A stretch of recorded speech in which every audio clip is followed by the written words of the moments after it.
friends, Nancy here. I hope you all had a wonderful holiday season. Welcome to 2022. We're into the new year. I thought we would start 2022 with a series of talks about procrastination. Since this is the time of year that everybody is setting goals, I thought we would just take a little different look at it than maybe what you're seeing elsewhere. I feel like some of us might think that we actually put the pro in procrastination. And, at the end of the day, procrastination is such a stressful thing. We actually procrastinate to avoid tasks or, things that make us feel stressed. And then because we procrastinated, we bring all this stress on ourselves because we didn't get done what we wanted to do, and we get all this negative self-talk going.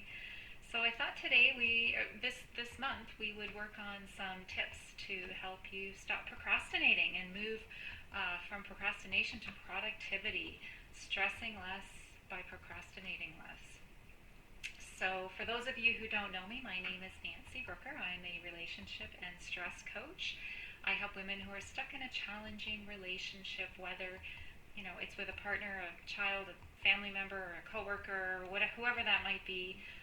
To bring more ease and clarity about what's going on in that relationship into their lives so they can experience relationships with more joy and ease, especially that all-important one with ourselves.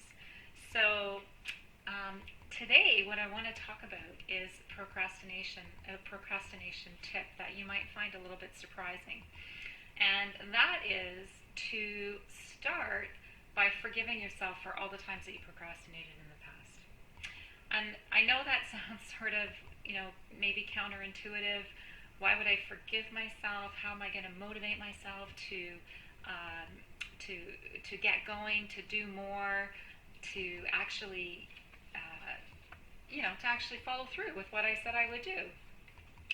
And I have some of my little notes here I got to check. So here's the thing. You can't change anything in the past, right?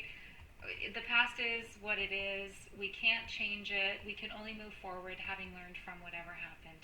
And dwelling on the past and all of that self-talk that's going through our minds and beating ourselves up over it is not going to serve any useful purpose. It's only going to make us feel worse and actually get less done.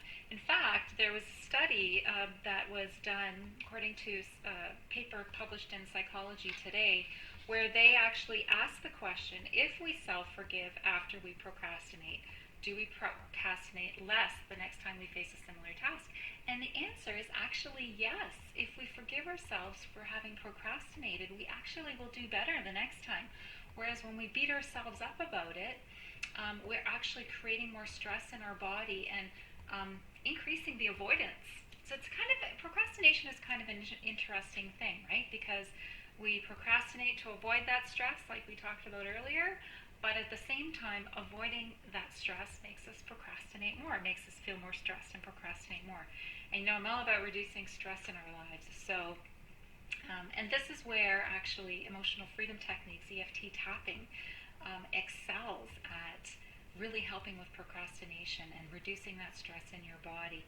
And did you know that you can produce that stress just with the thought? So just as you start to think in your mind, oh my God, I'm such an idiot. I can't believe I didn't, finish that report. I didn't, I didn't file I didn't get my files together for my taxes yet.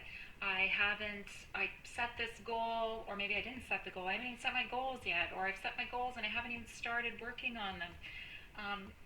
As soon as you start running all those things through your brain, your thoughts, it actually sends a signal to your body to produce the chemicals that create stress in your body. So then your body creates the stress chemicals, you start feeling stressed, maybe your heart starts beating faster, you're having trouble breathing, whatever, you're not feeling well.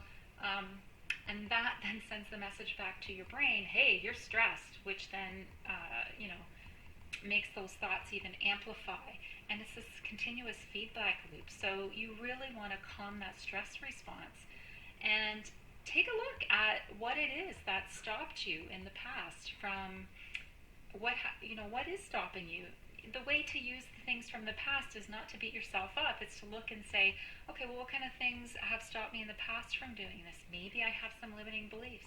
Maybe I'm the type of person who needs things chunked down a little bit more. I need smaller, um, you know, to-dos, smaller chunks of things. I need to take that big thing and chunk it down so it's not as overwhelming. Maybe you actually just need help. Maybe you need to ask for help from somebody else, whatever that is. And all of these things are things that we can address with the tapping. So over the next few weeks, we'll actually take a look at some of the things that are causing you to procrastinate more. Maybe some of the things that you're doing instead. Some tips and tricks for how to move forward through that, how to forgive yourself for it, all kinds of great things. Procrastination is a habit. It's just a habit, and it's something that, to get out of a habit, you just have to practice something new. You have to figure out a new way, and you have to practice something new. And if you never take a look at how things have gone in the past or what's causing you these days to procrastinate, you're not going to change your habit. It's subconscious. It's just you're just going to follow through the way you always have. So let's go for something new this year, and start by forgiving yourself so that you can let that stress go and start moving forward through whatever that goal is that you really want to achieve this year. So that's it for me for today. I look forward to talking to you over the next month about this topic, and don't forget to grab your freebies that I've put down below for you, and have an amazing day. Talk to you soon.